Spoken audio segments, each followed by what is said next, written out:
Okay, so in this section of lecture, we're going to focus on weak acid and a whole bunch of calculation problems associated with this topic.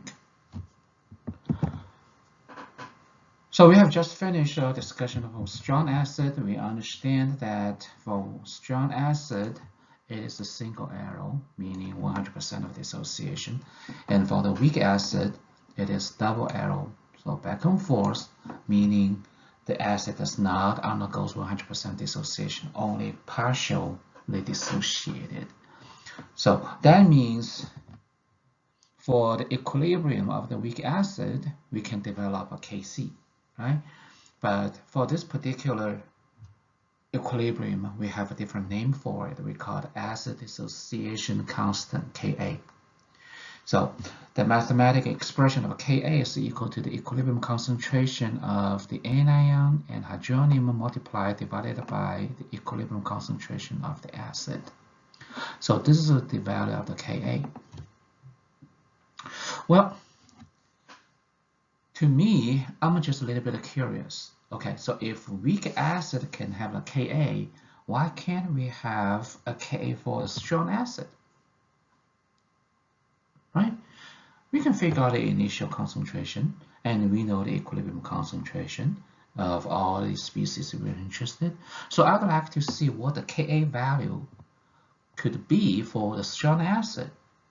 So with that in mind, I'm going to set up the ice table, right? Because I have the reaction and I have initial concentration. So I have HA, the initial concentration of the strong acid, and also I can undergo the change in the concentration. Remember, acid dissociates completely, so that means there will be no acid left. So that means 100% of concentration of weak acid is going to be dissociated. So that is why, according to stoichiometry, it's a 1:1:1 molar ratio or stoichiometry. So that's why we're going to have the same concentration of acid for the concentration of hydronium as well as the anion. So as we set up the equilibrium concentration, now we see the equilibrium concentration of hydronium is equal to the initial concentration of the acid, which makes perfect sense from what we have discussed in the previous section on strong acid.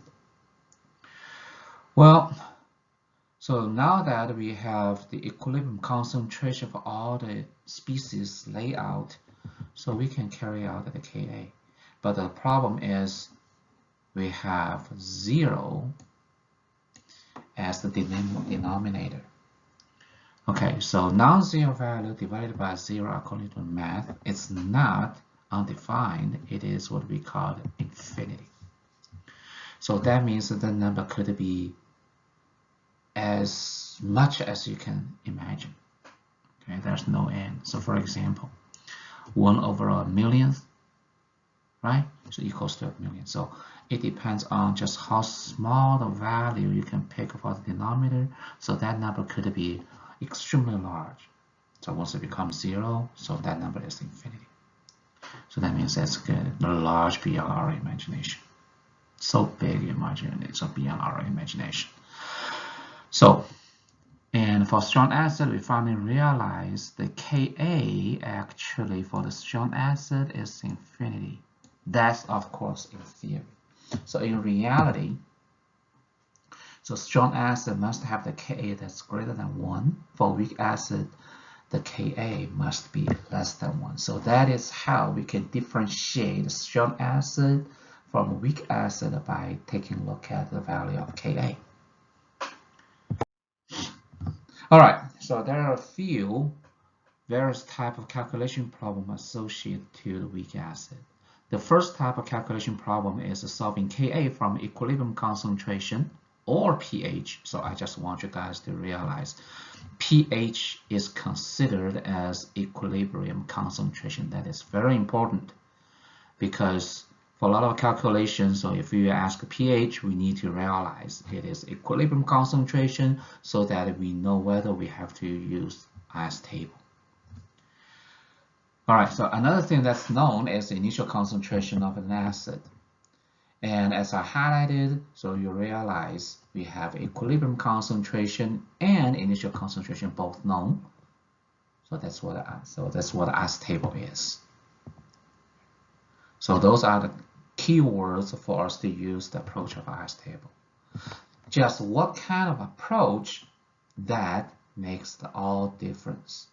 We know they're going to be ice table. For the rest of calculation in this section, ice table also should be used, but there's some certain minor difference we need to understand so that we don't have to confused and solve the problem wrong.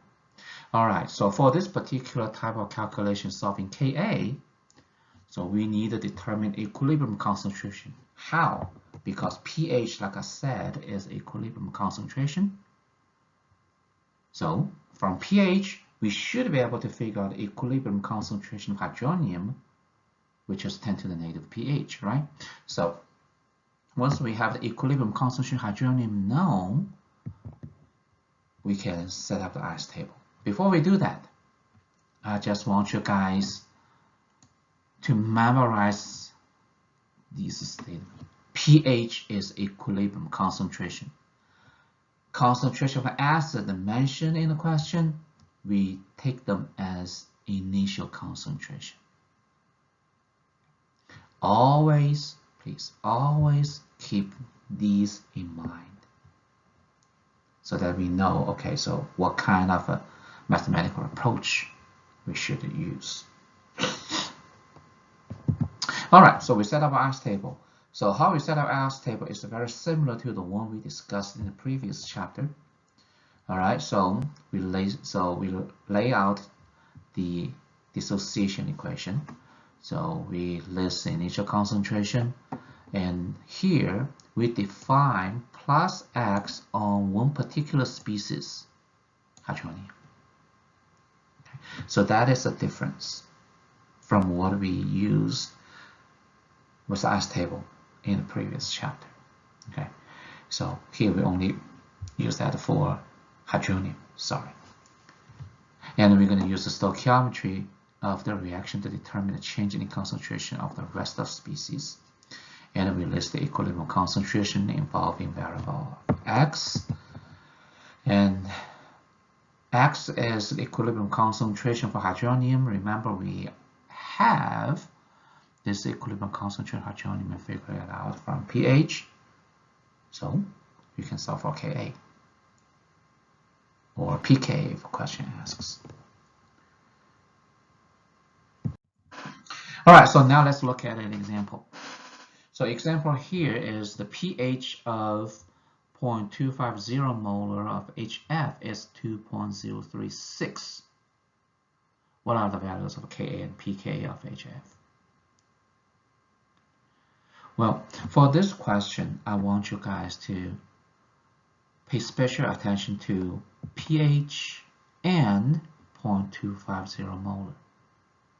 Why? Because pH is, you're right, equilibrium concentration. The concentration of an acid should be considered as the initial concentration. So now we understand, since both the initial concentration and equilibrium concentration are known, so this is definitely an ice table problem. All right, remember, question wants us to solve for Ka, so our first step is to determine equilibrium concentration, especially from pH, right? So pH is a function of hydronium, right? So we should be able to figure out the equilibrium concentration of hydronium, which is 10 to the negative 2.036. Remember, 10 to the negative pH. Please do not forget the negative. Otherwise, you're going to have more concentration on hydronium than you can imagine. So remember, put a negative sign in front of the pH. So type this into our calculator. So we got a 0.00920 molar. That is the equilibrium concentration of hydronium. All right, so now let's set up an ice table. So once we set up our ice table, I just wanted to point out, okay, so write up the unit of this consolidate this calculation, okay, so that we know what the unit of x will be. All right, so we have our dissociation of HF, which is the weak acid. All right, so another thing, okay, that makes people confused is dissociation equation. Okay, so as you can see, dissociation equation, so we got a weak acid, and what is the conjugate base? It's F minus, right? So that has to be a pair, and one proton transfer, so solution is acidic. So that is very important for us to write up a correct reaction, because when we have the exam or something else, and the acid dissociation equations are not always provided, we have to know just how to write an appropriate acid dissociation equation. All right, so we have initial concentration laid out, and we put a plus X for hydronium in change of concentration, and they are 1-to-1 in stoichiometry, so we can write a plus X for F minus, minus X for HF in change of concentration, and the equilibrium concentration will be such. All right, so remember, we know what X is, right? X is a equilibrium concentration of hydronium as we calculated right here. So the equilibrium concentration is 0.00920, which is also the equilibrium concentration of fluoride. Equilibrium concentration of HF is this, okay, plug X in. The equilibrium concentration of HF is 0.241 molar. All right, so we have equilibrium concentration for all species we are interested. So we carry out the calculated Ka. Remember, for Ka, they have to be the products divided by the reactant. Plug the number in, so that's a 3.51 times 10 to the -4th. Okay, pKa, negative log, so that's a 3.455. All right, so a couple of things I want you guys to be in mind, okay, to keep in mind. First, how do we recognize pH? How do we recognize concentration of an acid solution? Which one's equilibrium concentration, which one is initial concentration? And most importantly, write an appropriate acid dissociation equation. That is something I cannot emphasize enough, because people can get used to the weak acid. Okay, no problem. But what happens if you have a weak base? What happens if we have salt, which we're going to discuss in our next section of the lecture? So once the things got all intermingled, we need to know just which equation we need to write. Okay, if we write up the wrong equation, even with ice table, we end up things wrong. Remember, I don't care too much of a calculation part, the math part. It is an ice table that will bring you the most credit. Please make sure you set up a correct ice table. So that is the reason why, remember I joked, okay, I prefer to call it a rice instead of ice, because R comes first, reaction comes first. So we have to write a correct reaction. Okay, just for you know. All right, so second type of calculation is to find an equilibrium concentration, particularly pH if we have a weak acid, from the Ka, that we know, and initial concentration, which is the concentration for weak acid. So that part is pretty much always known, because we will make up solution for a weak acid. We always know the concentration. All right, so just what kind of a mathematical approach that we need to go for this type of calculation problem. Okay, so I highlighted. So the pH is equilibrium concentration. Initial concentration will be the concentration for acid. So strategy, as we discussed, ice table. So here, you see the difference? The first step is very different from the one we have just discussed. So first step, we identify the weak acid and its conjugate. Why is that important? Because these two are the essential components for us to write appropriate acid dissociation equation. Next step, since Ka for this weak acid is known, so we compare the Ka against Kw. The reason for that is we want to know which K produce the most of hydronium cation. And of course, in our calculation, I cannot say 100% as always, but it's almost always Ka has a much greater value than Kw. That means weak acid produces the most hydronium than water. All right, so we write acid dissociation expression for dominant equilibrium. That means we write up the equation. Okay, so we set up the ice table. Same thing as we did for the previous discussion. Okay, so we put plus X under the hydronium. Okay, so that is very special in this chapter. And then we put a plus X minus X for the rest species, and we figure out what the equilibrium concentration will be that involves X. All right, so we're going to solve for X. Use Ka, of course. However, here I'd like to introduce another mathematical simplification. So that will help us to ease a lot of a math problem. Okay. You know just how I hate about this quadratic equation. So I try to avoid the quadratic equation as much as I can. So remember taking square root on both sides of the equation in order to change quadratic down to the linear. And this is another approach I want you guys to know. This is what we call the 500 rule. Why 500? Because we know the initial concentration of the acid, right? So if we divide initial concentration by Ka to see what the value is or what the quotient is. If quotient is less than 500, that means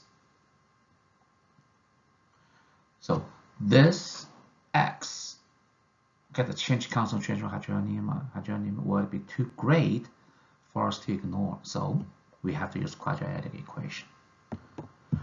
But it is going to be quite common to see the Ka is so small for the weak acid.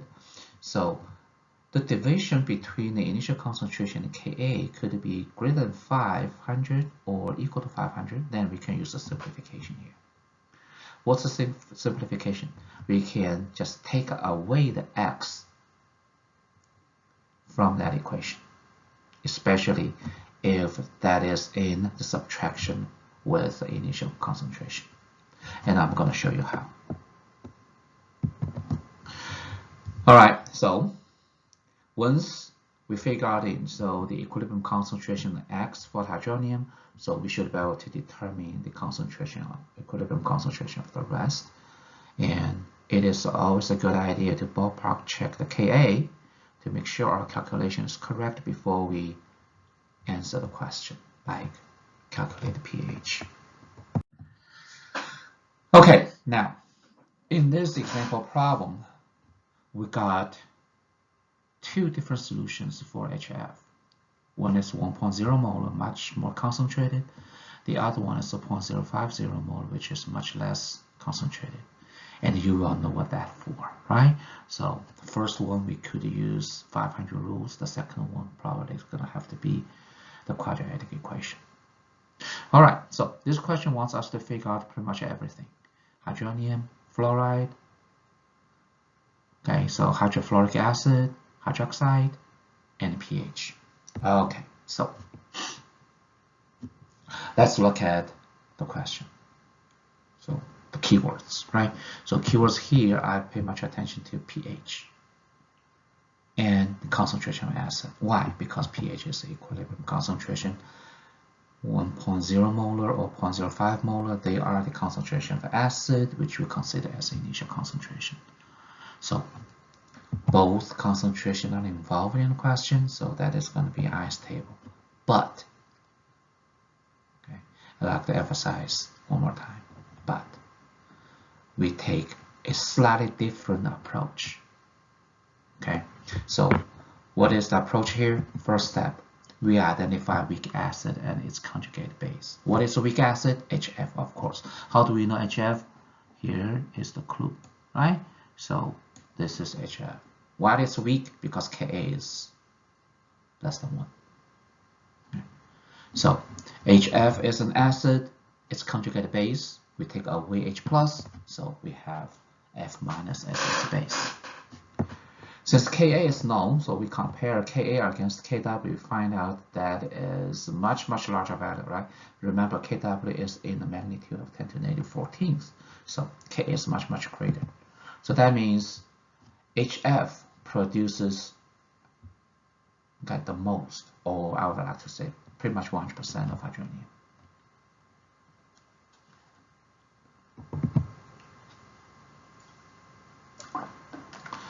Now we're going to write up an acid dissociation equation of the weak acid.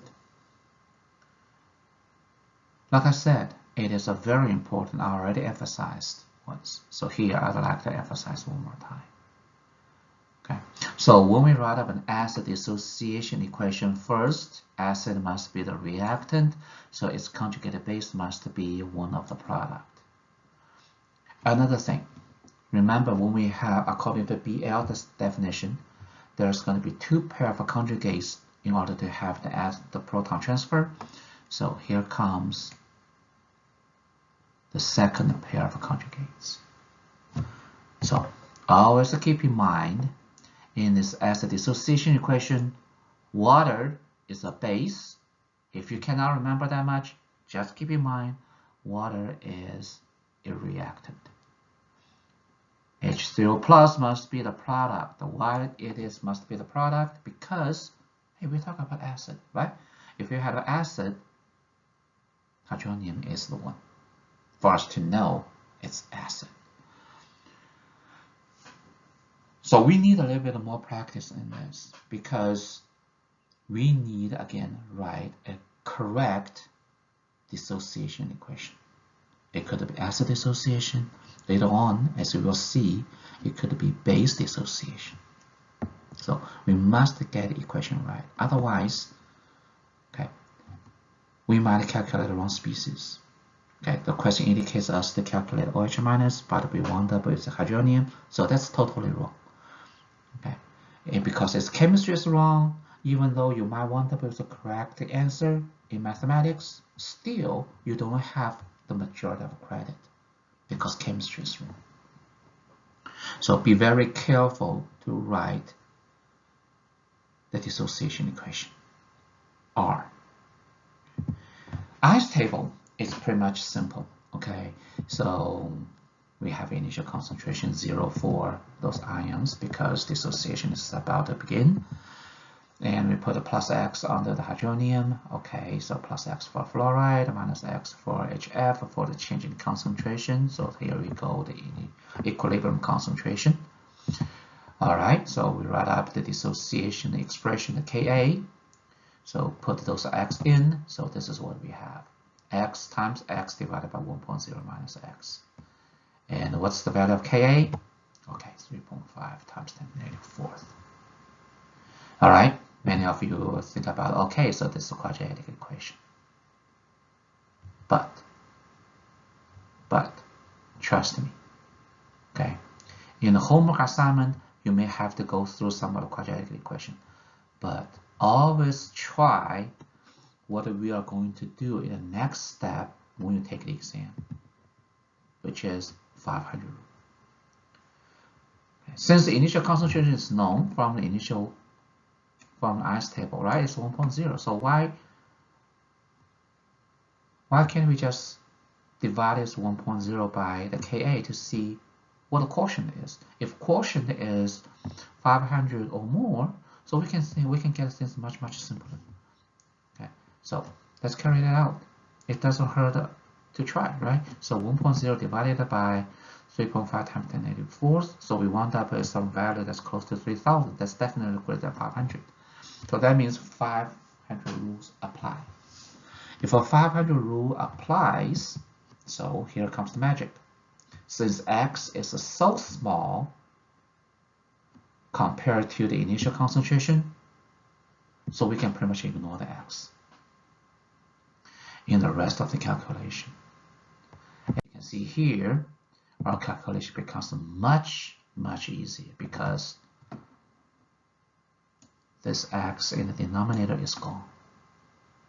So X squared divided by 1.0 times 3.5 times 10 to the 4th. So that calculation is way easy. All right, so X squared is this much. So take a square root, so we have X. Remember what the unit of this X is? You're right, molarity, so moles per liter. All right, X is the equilibrium concentration of hydronium and fluoride, so that's 0.0187. And the question asks for HF, right? So the equilibrium concentration of HF is 0.98. 0.98 compared to 1.0, that's only 2% in difference. 2% is that not much.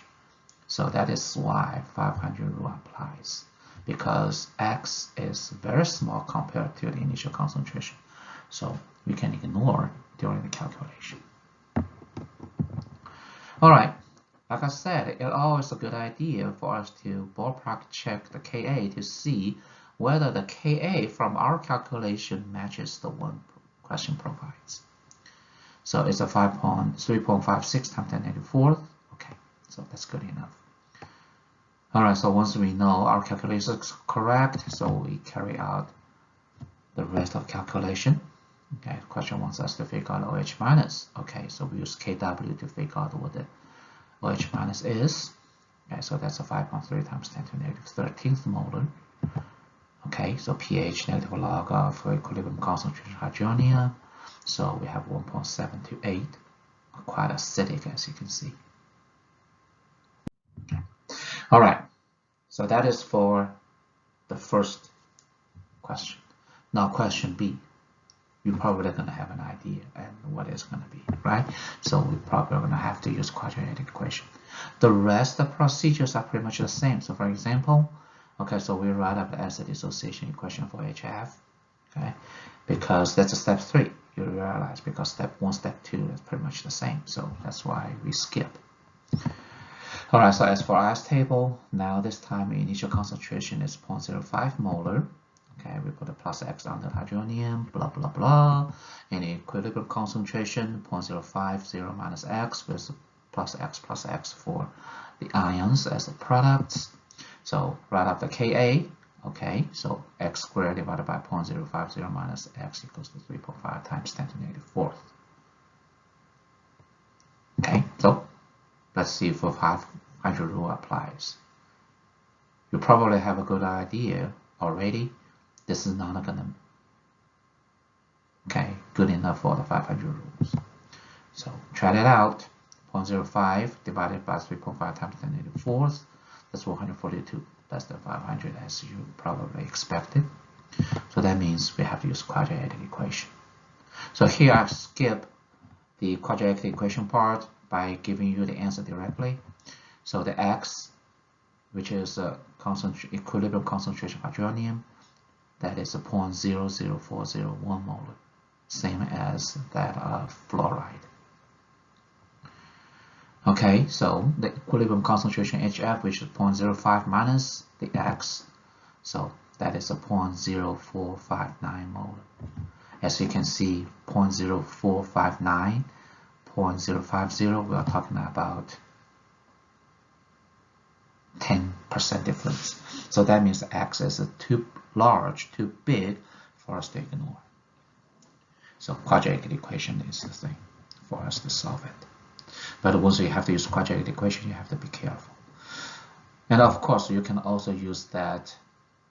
Okay, so the approximation that we discussed the other day, okay, for this kind of calculation. So we use the 500 rule anyway, and then we put it in, okay, for x, so for x squared, so usually it takes 2, maybe 3 rounds, so we're going to wind up the same answer. If you're interested, you can try that out and see whether we can end up this value for x when we use a successive approximation. All right, so equilibrium concentration hydroxide, okay, so that would be 2.5 times 10 to the negative 12th molar. And here, so I didn't have a place for us to show just how pH is calculated, but you know how to do it, okay? So I just leave that to you guys to answer. Well, the last topic about a weak acid is a polyprotic acid. Remember in the previous section when we talk about strong acids, we said the producticity is number of dissociable or ionizable protons. So that also applies for the weak acid. Okay. So in chemistry, we have a lot of monoprotic weak acids, so like hydrofluoric acid, right? Water, so on and so forth. And we also have many diprotic acids like hydrosulfuric acid, H2S, got 2 protons. Carbonic acid, H2CO3, 2 protons. And you probably know just how important carbonic acid is in our blood to adjust the pH, so on. So this is a very important weak acid that we have inside our body. And here I'd like to introduce the triprotic acid, the weak acid, of course. That would be the phosphoric acid, H3PO4. Why is a weak acid? Because if you subtract 4, the subscript for oxygen, by 3, which is a subscript for hydrogen, the difference is less than 2. Remember, for oxalic acid, difference less than 2, that's a weak acid. So phosphoric acid is a weak acid. Why this particular phosphoric acid? Because you probably heard about AMP, or more popular, ADP, ATP. So in all of these abbreviations, P stands for phosphates, right? So that is why I'd like to introduce the phosphate a little bit more. Another good example about a polyprotic acid would be the amino acids. Amino acids is what we usually think about as a diprotic weak acid. Okay. I will have an example to show you in the next chapter.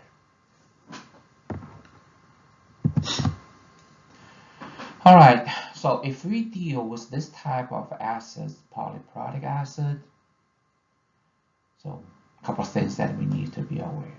First, we assume the acid dissociate 1 proton at a time, which means each proton should have its separate Ka. So for example, in the case of phosphoric acid, we have Ka1, Ka2, Ka3 for all 3 protons.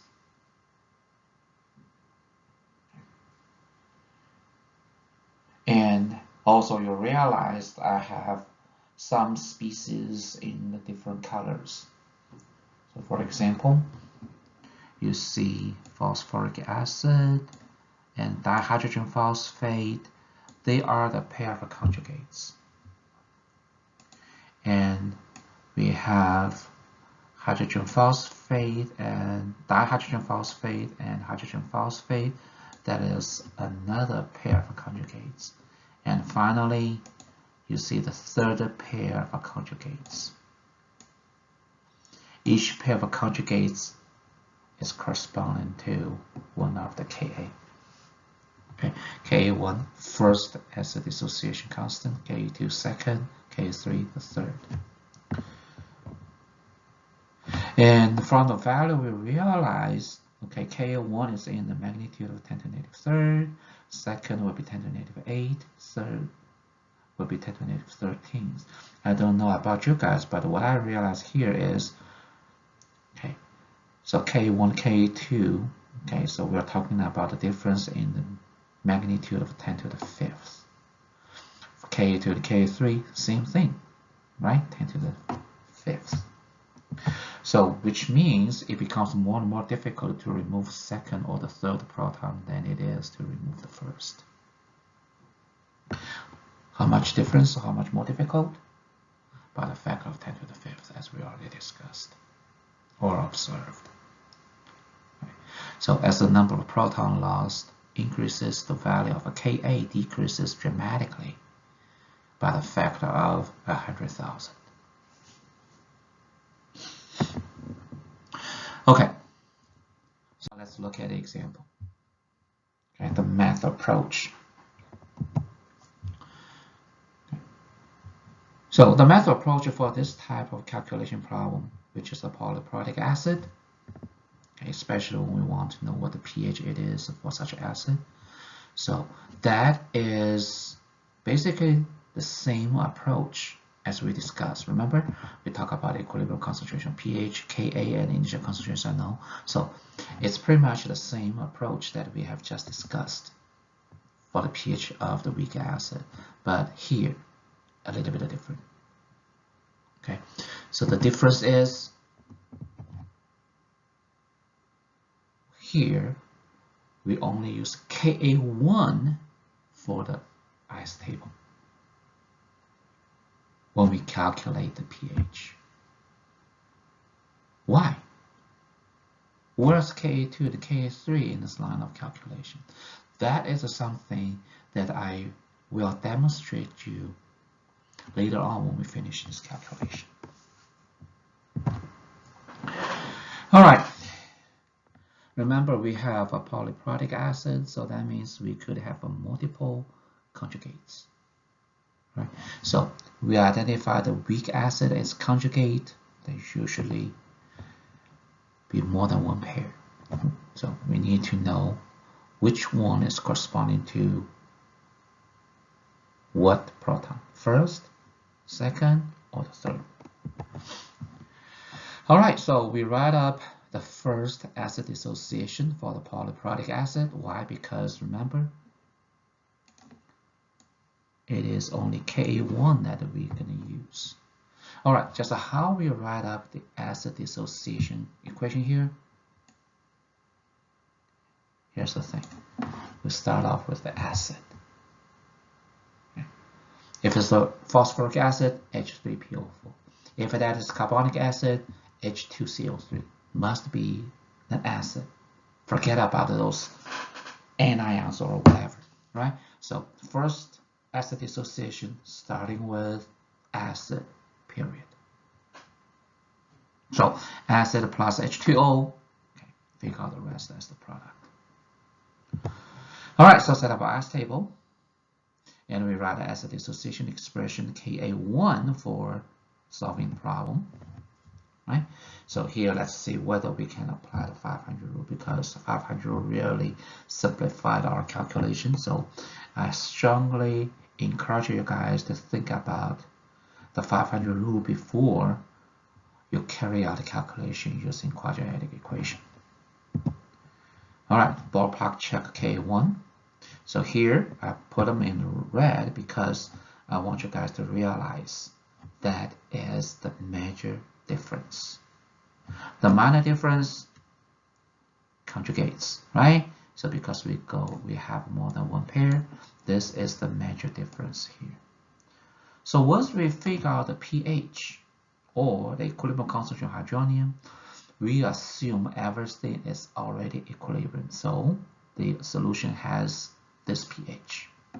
So if solution has this equilibrium concentration of hydronium, so we can determine equilibrium concentration for the rest species, use those Kas, like Ka2 and Ka3. All right, enough of saying. Let's look at a calculation here. All right, so H3PO4 is a triprotic acid. We're going to estimate what the pH is, the concentration for all species. That's quite a calculation, by the way. In 0.15 molar. So here pH 0.15 molar, And of course, we realize this is an ice table problem, right? And this is a triproduct, so we have now the Ka's, pKa. Okay. So how are we going to get a Ka out of pKa? Ka equals to 10 to the negative pKa. Okay. So keep that in mind. Remember, for the ice table, in this type of calculation problem, we need to identify the conjugates. This is triprotic acid, so that means we have 3 pairs of conjugates. For Ka1, start with the acid. So we take away the proton. So that is good. That is the conjugated base. For Ka2, it's a second proton. So that means that is our acid in second acid dissociation. Take away the proton. So we have hydrogen phosphate. The third, the Ka3, because this hydrogen phosphate still have a protons there, so this proton will go away, so we have a phosphate. So this is how we write those conjugates. Remember, there's going to be at least 2 pairs for polyprotic acids. All right, so we're going to write the first acid dissociation. The first acid dissociation starting with acid. Okay, so and have a 1 proton transfer. So we see, okay, so that is a pair, and that is another pair of conjugates. All right, so we set up ice table. The initial concentration is 0.15 for phosphoric acid and 0 for the anions and cations. And we put a plus X under the hydronium.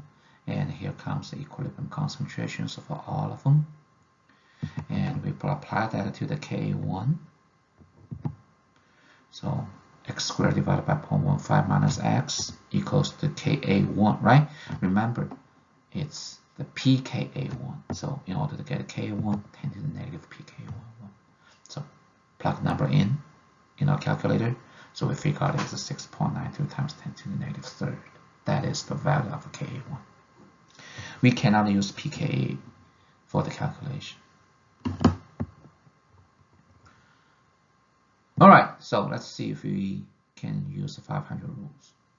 So initial concentration 0.15 divided by Ka, 21.7. That's too small. Okay, so 500 rule does not apply, unfortunately. So we have to solve this with a quadratic equation. All right, so we multiply 0.15 minus x on both sides. So this is what we have. Distribution and reorganization. So this is a quadratic equation we get. And remember that the root of quadratic equation, apply that to it. So we find out one of the root here that is reasonable. So x is equal to 0.0289 molar. Remember, X is equilibrium concentration of hydronium and dihydrogen phosphate. All right, so the concentration of phosphoric acid, 0.12 molar. Still, we have a quite concentrated of undissociated phosphoric acid. So this is what a weak acid is. We still have a quite amount of acid molecules that do not dissociate. All right, let's check Ka1 with our results to put them in. Okay, so that is our called perfect match. So we understand 0.0289, so that number is correct. And we take that number for the equilibrium concentration of pH, and it is final. So once we know the equilibrium concentration of hydronium, dihydrogen phosphate, so with the Ka2 here, okay, So for Ka2, this is acid, this is a base, and we put the numbers in 0.0289. But when we put the numbers in, we realize 0.0289 and 0.0289 cancel. So that means equilibrium concentration of hydrogen phosphate is equal to the Ka2. And that is pretty much true, like always. So here's a statement I want you guys to understand, to memorize if you can, because that could save you a whole lot of calculation for the product, for the multi-product.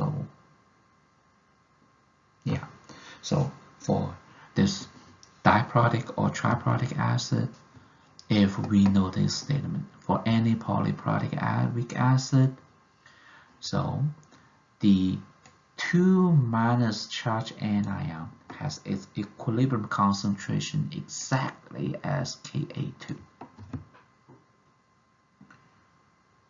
Okay, it's not a 1 minus, it's a 2 minus anion of this acid. Okay, whose equilibrium concentration is Ka2, no brainer. So if you memorize this statement, it's going to save you a lot of time for the calculation. Okay, Ka3, this is the equation where we can get the equilibrium concentration of phosphate. Okay, so plug it in. Now we know the equilibrium concentration of hydrogen phosphate, which is the acid. We put it right here. Again, pH still remains the same. Okay, so the equilibrium concentration of hydronium still remains the same, and that is equal to Ka3, 4.79 times 10⁻13.